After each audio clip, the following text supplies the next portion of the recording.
Reflexión, Evangelio, martes 17 de septiembre 2019. Lucas 7 del 11 al 17.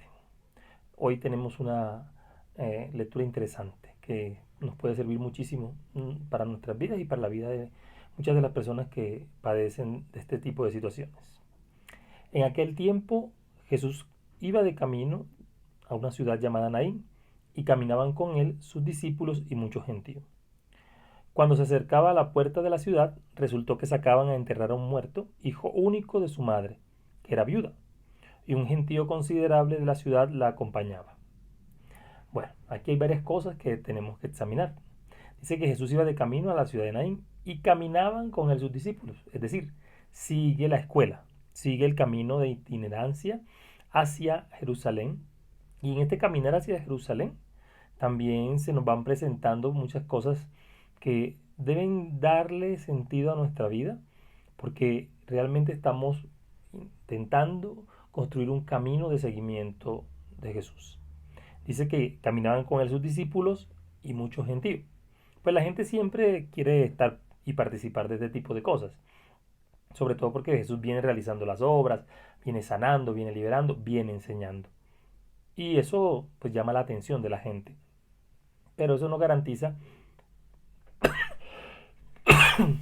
perdón, esto no garantiza que este gentío realmente sean, digamos, se conviertan posteriormente en discípulos. Muchos inician el camino, de pronto muchos se quedan. Dice que cuando se acercaba a la puerta de la ciudad, resultó que sacaban a enterrar a un muerto, hijo único de su madre, que era viuda. Hay una cosa que decir antes de entrar en el tema de este encuentro con Jesús. Dice que caminaban con él, es decir, venía una caravana de gente. Y una caravana que de una u otra manera, pues en cabeza de Jesús, traía la vida. Y se encuentran con una caravana que traía un muerto, un difunto. Es decir, la vida y la muerte se encuentran. Y hay varias cosas que decir. Lo primero es que era el hijo único de una mujer que era viuda.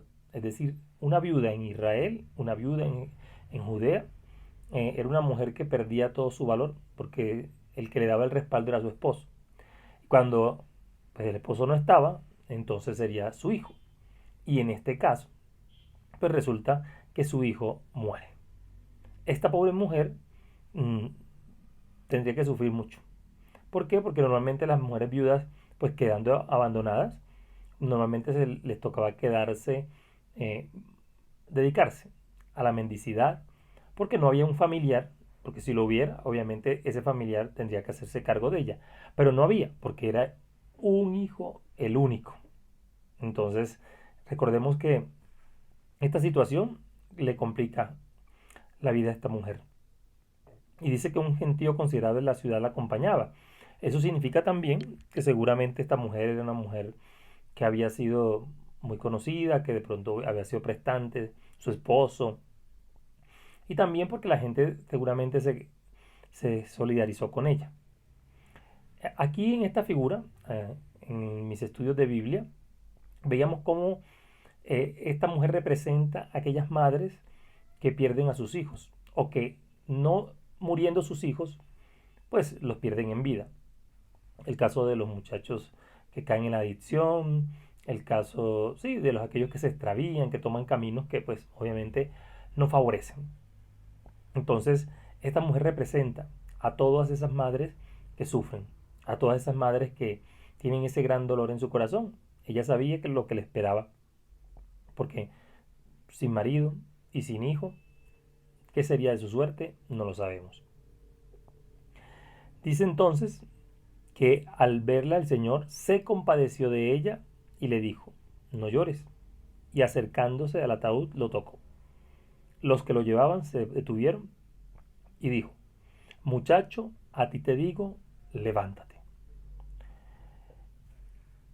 Este encuentro de esta mujer, mejor dicho, de la caravana de la vida que viene representada en Jesús, con la caravana de la muerte, es muy significativo, porque el Señor se fijó en la mujer, y recordemos que la mujer siempre ha sido menospreciada en la cultura israelita. Pero Jesús va a utilizar todos estos encuentros porque Jesús tiene compasión de ella, como ha tenido compasión de las mujeres que se ha encontrado en el camino y que pues muchas veces no tienen quien sea su goel, quien sea su defensor, quien sea realmente quien las ayude. El Señor se compadeció de ella. Recordemos que en Lucas la misericordia es uno de los elementos fundamentales de la experiencia divina. Es Dios mismo quien se enternece, quien se compadece de los seres humanos, en especial de estas mujeres que sufren. Y le dice, no llores. Y acercándose a la lo toca. Pues según la ley judía, la ley farisaica, Jesús quedaría impuro, porque está tocando un ataúd de un muerto. Se hace impuro. Y Jesús ha tocado a los leprosos, ha comido con los publicanos y los pecadores. Jesús se ha juntado con las prostitutas. Pues Jesús está súper impuro para el concepto fariseo. Pero Jesús lo que está haciendo es dando a entender que es importante la vida del ser humano. Siempre para Dios la vida del ser humano será fundamental. Y él se compadece de la mujer y por eso da una orden. Le dice, muchacho, a ti te digo, levántate. Levántate, que va a significar resucita, vuelve a la vida. Y este reavivamiento es una primicia de lo que será la resurrección.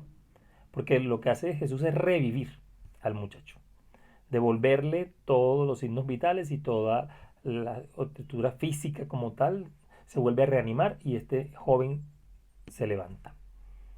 Pues la ventaja es que en esos tiempos no eran ataúdes como hoy, que están cerrados, sino son normalmente los envuelven y de ahí y de ahí lo van a obviamente el muchacho se puede incorporar, como va a pasar a continuación. El muerto se incorporó y empezó a hablar y se lo entregó a su madre. Todos, sobrecogidos de temor, daban gloria a Dios diciendo, un gran profeta ha surgido entre nosotros y Dios ha visitado a su pueblo. Este hecho se divulgó por toda Judea y por toda la comarca circundante. Yo no quiero pedirles excusas, pero hoy parece que la tos me ha atacado y pues no es gripa, sino pues una molestia allí. Pero bueno, sigamos adelante. Eso simplemente son mini obstáculos. El muerto se incorpora, es decir, el muerto se levanta, cumple la orden que Jesús ha dado, porque Jesús es el Señor de la vida y Él es el que puede darla, puede quitarla y puede darla. Y por eso se la da y se la da por la compasión que siente por esa madre. Y esto dice que empezó a hablar. Eso significa también que este joven empieza a dar testimonio de lo que Dios ha hecho en su vida. Y todos los que estaban, y se lo entregó a su madre. ¿No? Él comenzó a hablar y se lo entrega a su madre, es decir, le hace entrega y le ratifica, obviamente, que tiene una segunda oportunidad su hijo y ella también.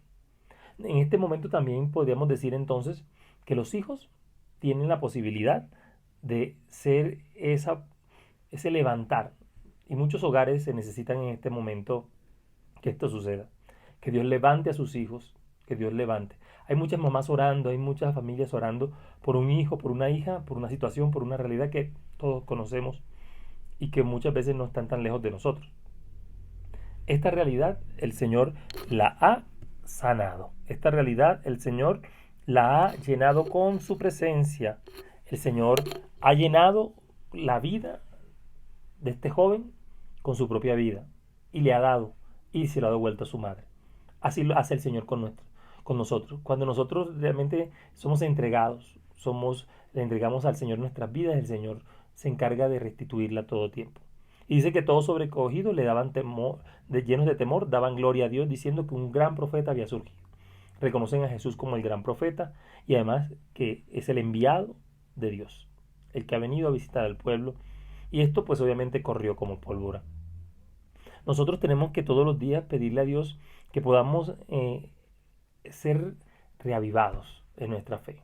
Cuando sintamos que estamos muriendo, que estamos en nuestra fe cayendo en el letargo y sobre todo cuando muchas veces nuestro vivir nos aleja a veces de la familia o expone a la familia a situaciones difíciles, pidámosle al Señor Jesús hoy que de verdad Él siga entrando a nuestra vida con su caravana de alegría y nos levante, nos despierte, quite de nosotros toda atadura y nos permita a nosotros realmente confiar en su presencia y en su poder. Oremos por todas las mamás, sobre todo por aquellas que sufren por sus hijos, que están en la drogadicción, en el alcoholismo, en tantas realidades y situaciones que no conocemos. Pero el Señor sí las conoce y el Señor actúa cuando hay fe y cuando se ora pidiéndole a Él que se haga su voluntad. Bendiciones en Jesús y María. Soy Javier Castañeda, seminarista audista de la provincia Minuto de Dios.